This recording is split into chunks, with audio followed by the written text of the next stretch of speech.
ময়নার নৈছনপুর ১ গ্রাম পঞ্চায়েতে সেক্রেটারিকে বদলির পূর্বে সংবর্ধনা। নৈছনপুর ১ গ্রাম পঞ্চায়েতে দীর্ঘ ৬ বছর সুনামের সঙ্গে কাজ করেছেন সেক্রেটারি দেবেন্দ্রনাথ কুইলা মহাশয়। করোনা মহামারী থেকে শুরু করে বিভিন্ন প্রাকৃতিক বিপর্যয়ে তিনি সামনে থেকে মানুষকে পরিষেবা দিতে সাহায্য করেছেন। সরকারি অনুষ্ঠান কিংবা এলাকার কৃতি ছাত্রছাত্রীদের সংবর্ধনা অনুষ্ঠান দেবেন বাবু নিজে উপস্থিত থেকে সবকিছু পরিচালনা করতেন। দেবেন্দ্রবাবুর সময়ে প্রধান সন্দীপন জানা এবং তার বোর্ডের উদ্যোগে একাধিক সরকারি প্রকল্প বাস্তবায়িত হয়েছে। বর্তমানে প্রধান সবিতা সিংহ এবং উপপ্রধান পদ্মুত হাজরা ও সকল গ্রাম পঞ্চায়েত সদস্যার উদ্যোগে দেবেনবাবুর সরকারি কাজকর্ম পরিচালনা করছেন। এমন পরিস্থিতিতে দেবেনবাবুর বদলি হয়ে যাওয়ায় ভারাক্রান্ত সকলে, বিভিন্ন জনপ্রতিনিধিগণ এবং পদাধিকারী ব্যক্তিগণ ভারাক্রান্ত হৃদয়ে আবেগী কণ্ঠে কি জানিয়েছেন শোনাবো আপনাদের। দুমড়ে যাওয়া, মুচকে যাওয়া হৃদয় ও প্রাণ শরীর নিয়ে আজকের এই সভায় আমরা উপস্থিত হয়েছি। কেন এই বলবো করে বলছি না, আমাদের মাননীয় সচিব সাহেব, সেক্রেটারি সাহেব, আমার কাছে মনে হয়েছে যে আমাদের পরিবারের অভিভাবক। আমি বলেছিলাম নৈছনপুর ১ গ্রাম পঞ্চায়েত এত একটি বড় এলাকা, যেখানে কাছাকাছি ৫০,০০০ মানুষ বসবাস করে, যেখানে ২১টিরও অধিক অঙ্গনওয়াড়ি কেন্দ্র আছে, যেখানে ১২টি প্রাথমিক বিদ্যালয়, যেখানে একটি দেউলি আদর্শ বিদ্যালয়ের মতো একটি বিদ্যাপীঠ রয়েছে, আরও একটি সংযোজন হয়েছে কন্যা নির্মাণ গুরুকুল। এত বড় একটা জায়গা, যেখানে এত মানুষের বসবাস, এত রেশন, এত বিদ্যুৎ, এত কিছু, সব কিছুর জন্য স্যারের পরামর্শটা আমাদের কাছে ছিল অত্যন্ত তাৎপর্যপূর্ণ। আমি এই বলেই প্রত্যেকের সুস্থতা কামনা করি, সেই সঙ্গে সঙ্গে আমাদের স্যারের অগ্রগতি এবং উনার শারীরিক মানসিক সুস্থতা কামনা করে আমি আমার ছোট্ট কথাটি শেষ করলাম। দুর্ভাগ্যের দিন যে আমাদের সেক্রেটারির মতো খুবই ভালো লোককে আমাদেরকে অন্য জীবিতে পাঠাতে হচ্ছে। আমার জীবিতে যেভাবে উন্নয়নটাকে ধরে রাখছিলেন সর্বদিক দিয়ে, যেমন উনি টাইম মেনটেন করতেন, তেমন কাজগুলোও দেখছি আমরা যে স্টাফের সঙ্গে বা আমার পঞ্চায়েত সদস্যের সঙ্গে সবাইয়ের সঙ্গে ব্যবহার সুন্দর করেছেন। বাকি জীবন ওনার যে জীবিতে যায় না, এরকম সুসম্পর্ক এবং সম্মানের সঙ্গে কাটাতে পারবেন, আমি সেই আশাবাদী। এবং আমি না বললেও সেইটার উপর যতদিন আছেন আমি আছি, কর্মক্ষেত্র থাকলেও আমি মেম্বার হিসেবে আসতাম। ওনার ব্যবহার সত্যি খুবই ভালো, যে কোনো রকম খারাপ কাজ, খারাপ ব্যবহার মানুষের সঙ্গে করতেননি, সাধারণ মানুষের সঙ্গেও নয় এবং আমার ভিআরপি টিমের সঙ্গে কারোর সঙ্গে নয়। মোটামুটি অঞ্চল চালাতে গেলে যা ওনার নিয়মে, সেই নিয়ম উনি ভঙ্গ করেননি কোনোদিন। নিয়ম দেখে উনি কাজ করতেন। বাকি জীবন ওনার ভালো কাটবেন আমি আশা রাখবো, সেইখানে যায় যে জীবিতে যাক না কেন। কিন্তু আমাদের দুর্ভাগ্য যে ওনার মতো মানুষকে আমাদেরকে হারাতে হচ্ছে। তো আজকে আমরা এই বিদায় দেওয়ার জন্য আজকে এই আয়োজন করেছি। আমাদের সঙ্গে দীর্ঘ কয়েক বছর কাটিয়েছেন, উনি বন্ধু হিসেবে কাটিয়েছেন, উনি কর্মচারী হিসাবে আমাদের সঙ্গে কাটাননি, আমরাও ওনার সঙ্গে বন্ধু হিসাবে কাটিয়েছি। তো উনি আমাদের জিপি থেকে চলে যাওয়ার জন্য আপাতত আমাদের খুব কষ্ট হচ্ছে এবং আমাদের এই উন্নয়নের কাজটা আমরা অনেকটা পিছিয়ে যাব, কারণ উনি আমাদের সঙ্গে যেভাবে সহযোগিতা করেন প্রতিটি প্রোগ্রামে, সেজন্য আমরা নৈছনপুর ১ গ্রাম পঞ্চায়েতের পক্ষ থেকে, প্রধানের পক্ষ থেকে, সমস্ত সদস্যার পক্ষ থেকে আমরা ওনাকে ধন্যবাদ এবং নমস্কার প্রণাম জানাই যে উনি আমাদের সঙ্গে এতদিন ছিলেন, আমাদের সঙ্গে সুন্দরভাবে উনি আমাদের সঙ্গে সুপরামর্শ দিয়ে কাজকর্ম করেছেন। সেজন্য তো ওনার প্রতি আমরা গর্বিত। তো আমাদের এই ছেড়ে যাওয়ার জন্য আমাদের খুবই কষ্ট মনে হচ্ছে।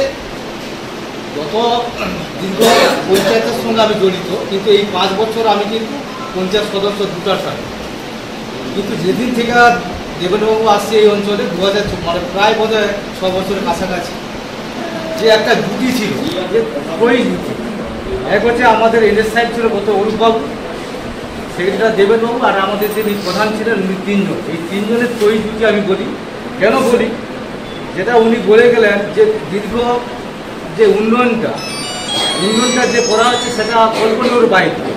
একটা সময় আমরা বোধহয় ময়না পঞ্চায়েত সমিতি থেকে আমরা 1 নম্বর ছিলাম এই জিপি। সেই জায়গাটা আমাদের দেবেনবাবু যেটা বলে গেছে আমাদের সনিপন ভাইয়া, যে অ্যাকচুয়ালি যে কাজটা উনি করতেন, যে মানুষ এলে তার যে সার্টিফিকেট প্রধানের সঙ্গে যেটা প্রধান নেই, হয়তো উনি তাদেরকে বুঝি বা এলাকায় যেখানে অসুবিধা উনি সেখানে মোটামুটি সুরা করতেন।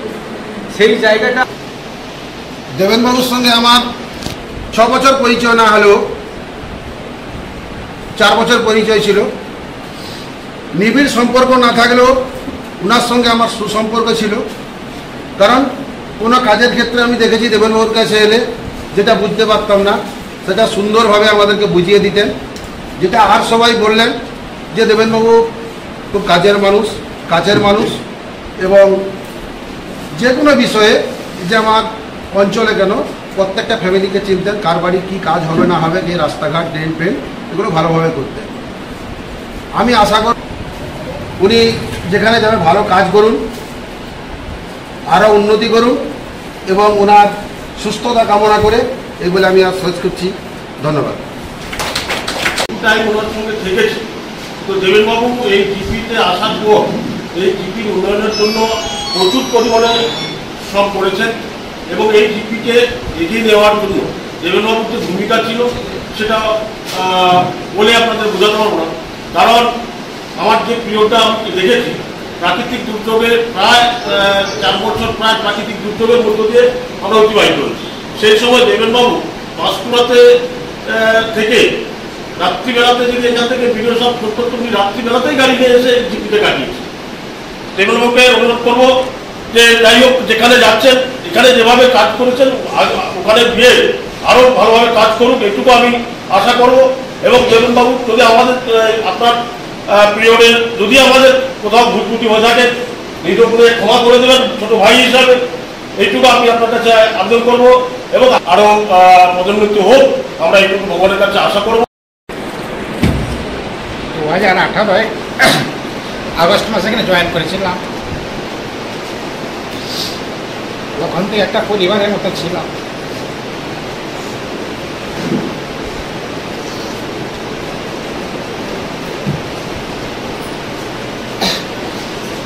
এই গ্রাম পঞ্চায়েতের যে উন্নয়ন, সেই উন্নয়নের সাথী হিসাবে আমি একটা জয়েন করেছিলাম। আজকে যে সম্বর্ধনা, এই সম্বর্ধনা আমি যে বিদায় সম্বর্ধনা বলছি, এটা আমি কি মেনে নিতে পারছি না, বিদায় কথাটাই মেনে নিতে পারছি না। আমাকে যখন ডাকবে আমি তখনই আসবো। এটা বিদায় নয়, এটা সম্বর্ধনা, ঠিক আছে, বিদায় সম্বর্ধনা হয়ে সম্বর্ধনাও ঠিক আছে। আমি উন্নয়নের সাথী হিসাবে এখানে জয়েন করেছিলাম 2018 আগস্ট মাসে। আজ প্রায় 6 বছর হলো এখানে আছি।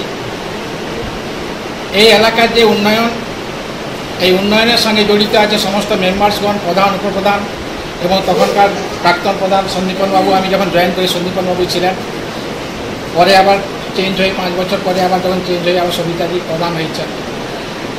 এই উন্নয়নের সাথী হিসাবে যে গ্রাম সংসদ, যে সমস্ত গ্রাম সংসদগুলো আছে আমাদের এখানে 12টা গ্রাম সংসদ আছে, এই 12টা গ্রাম সংসদের উন্নয়নের কাজে যে আমি যুক্ত হতে পেরেছি এবং উন্নয়নের সাথী হিসাবে থাকতে পেরেছি, আজকে সম্বর্ধনার সময় সেটা আমি বুঝতে পেরেছি। আজকে যেভাবে সম্বর্ধনা আমাকে দিচ্ছে আমি খুব অভিভূত, আমি খুব আনন্দিত।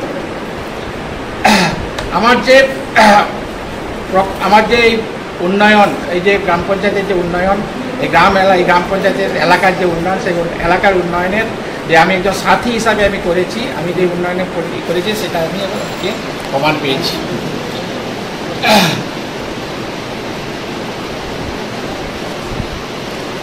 বিভিন্ন বিষয়, গ্রাম পঞ্চায়েতের যে বিভিন্ন সমস্ত বিষয়গুলোতে বিশেষ করে আমার স্টাফ আমাকে বিভিন্নভাবে, আমার স্টাফ যারা আছেন, নির্মাণ সহায়ক আমাদের যে আছে, সহায়ক আছে, আর আমাদের যে জিআরএস, বিএলই এবং পঞ্চায়েত কর্মী আমাকে যথেষ্টভাবে সহযোগিতা করেছে। বিভিন্ন কাজে। আমরা যখন যা বলেছি, আমাদের অস্থায়ী কর্মচারী আছে জিআরএস বিএলই, ওদেরকে যখন যা বলেছি সেই কাজ আমাকে খুব সহযোগিতা করেছে, সেই জন্য আমরা এত উন্নয়নটা এগিয়ে নিয়ে যেতে পেরেছি। এবং এই এলাকার আরেকটা বিষয় আছে যেটা আমি এসে দেখেছি, যে ভিআরপির যে টিম, এই ভিআরপির টিম একটা উন্নয়নে, গ্রাম পঞ্চায়েতের উন্নয়নের এরা একজন নিজেদেরকে খুব প্রমাণ করেছে যে এই ভিআরপি টিম ছাড়া কিন্তু গ্রাম পঞ্চায়েত প্রায় চলবে না। আমাদের যে কোনো কাজ, আমরা যখন কোনো কাজ করতে যাই, আমরা আসতে পারিনি, আমরা যদি ভিআরপি টিমকে বলি, ওরা নিশ্চিতভাবে সেই কাজটা করে দেয়। ও আমাদের অনেক কাজ ওরা করে দেয়। এখন মানে ভিআরপিরা একটা এই গ্রাম পঞ্চায়েতের সম্পদ আমরা মনে করি। ওরা ভবিষ্যতে এইভাবে কাজ করবে, এইভাবে যেভাবে আছে এগিয়ে যাবে। আমার পরিবর্তে আরও যে জয়েন করবে আমি আশা করি সেও একইভাবে এইভাবে উন্নয়নকে এগিয়ে নিয়ে যাবে। এবং আমাদের যে পঞ্চায়েত মেম্বার, এখন বর্তমান যে পঞ্চায়েত সদস্যগণ আছেন, আমরা যখন যেটা বলেছি, যে আমরা পঞ্চায়েত সদস্যদেরকে আমরা আমাদের চোখ দিয়ে দেখি, ওনাদের চোখ দিয়ে আমরা বিশ্বাস করি। ওনারা যখন যেটা বলেছে, যখন যেটা করেছে, আমি সেটাকে সহযোগিতা করেছি। সেটাকে কীভাবে সেই উন্নয়নটাকে ত্বরান্বিত করা যায় তার চেষ্টা করেছি। কীভাবে করা যায়, কোনো মানুষকে আমি ঘুরাতে যাইনি। যে মানুষ কোনো কিছু এখানে সার্টিফিকেট থেকে আনতে করে, যে কোনো কিছু আনতে এলে আমি সঙ্গে সঙ্গে কীভাবে তার সুরাহা করা যায় সেটাও আমি চেষ্টা করেছি।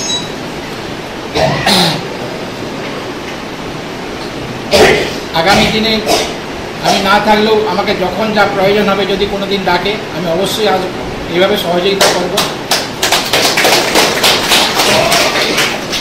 আর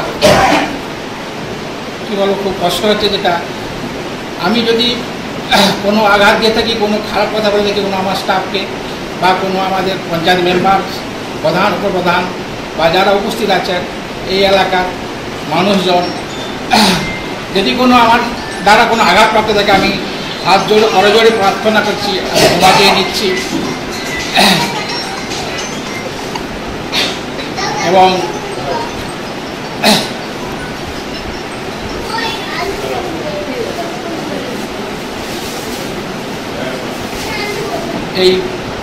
এই সবাই উপস্থিত আছে আমাদের যে মিডিয়া, সুমন, বিশেষ করে সুমন প্রত্যেকটা কর্মসূচিতে অংশগ্রহণ করে এবং আমাদের যে এই যে কী হচ্ছে, কী কাজ হচ্ছে সেটা তুলে ধরে তার আমার ময়না থেকে।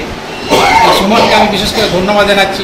ভবিষ্যতে এইভাবে যেন এই কাজটি করে, কারণ আমরা উন্নয়ন করছি, সেই উন্নয়নটা যে কী হচ্ছে সেটা কী দ্বারা প্রকাশ হবে, এই মিডিয়ার দ্বারাই কিন্তু প্রকাশ হচ্ছে। সবাই জানতে পারছে আমরা কী করতেছি। এখন বর্তমানে যে আমাদের যে পরিমাণে টাকা আসে, আমরা প্রায় সঙ্গে সঙ্গে যা ঊর্ধ্বতন কর্তৃপক্ষের নির্দেশ অনুযায়ী আমরা খরচ করতে পারি, সঠিক সময়ে খরচ করি এবং তার জন্য আমাদেরকে প্রধান, উপপ্রধান এবং মেম্বারসগণ খুবই সহযোগিতা করে এবং ভবিষ্যতে করবে। আমি এলাকায় গেলে আমি বিশেষ করে অভিভূত, বিশেষ করে এত সম্মানিত হয়েছি যে আমার অনেকটা দূর রাস্তা হলেও, অনেকটা দূর, প্রায় 1.5 ঘন্টা 3 ঘন্টা লাগে, কিন্তু যেভাবে এই এলাকার মানুষজনের দ্বারা আমি সম্মানিত হয়েছি, সেই জন্য আমি এই দূরটাকে খুব কাছেই মনে করি। আমার কোনো কষ্টই হয়নি আসতে, কারণ গেলে আমাকে দূর থেকে আমি শুনতে পাই যে এই স্যার আসছেন, এই স্যারটা কিন্তু খুবই ভালো। আগেরবারে স্যার থেকে এই স্যার খুব আমাদের কোনো কথা শোনে, এই তো আমি শুনতে পাই, সেটা থেকেই আমি খুবই সম্মানিত বোধ করি। এবং সেই যে দূরটা আমি দূর মনেই করিনি, আমি কিন্তু প্রত্যেক দিনই সঠিক সময়ে আসি এবং সঠিক সময়ে যাই। এই কথা বলে আমি যদি কোনো আঘাত পাই, আমার বিশেষ করে আমার যারা কলিগ আছেন, কোনো যদি আমি আঘাত দিয়ে থাকি, আমি হাত জোড় করে ক্ষমা চাই। এই বলে আমি আমার বিজ্ঞাপনের চমক নয়, আছে আগামী দিনের প্রতিশ্রুতি, মানে কর ফ্যাশন। ছেলেদের যাবতীয় নিত্য নতুন পোশাকের বিপুল সম্ভার নিয়ে নবরূপে সজ্জিত কর ফ্যাশন। বিশেষ করে মনে রাখবেন, আমাদের নতুন সংযোজন ছোট ছেলেদের পোশাকের বিপুল সম্ভার। আমাদের ঠিকানা ময়না রবিবারের বাজার। আমাদের আরেকটি শাখা বলাইপন্ডা বাজার, চৌরাস্তার দক্ষিণে ময়না। মনের মতন পোশাক মানেই কর ফ্যাশন। পেট্রোল কিংবা ডিজেল ভরলে নিশ্চিত উপহার। এই সুযোগ কেবলমাত্র মন্দাকিনীর তেল পাম্পে। ঠিকানা ময়না, শ্রীরামপুর। এই অফার চলবে আগামী 21শে অক্টোবর 2025 পর্যন্ত। 500 টাকা থেকে শুরু করে 50 লক্ষ টাকার মধ্যে ডিজেল কিংবা পেট্রোল ক্রয় করলে শর্তাবলী অনুযায়ী আপনিও পেতে পারেন electric scooter, AC, Android Vivo phone, refrigerator, LED TV সহ একাধিক নিশ্চিত পুরস্কার।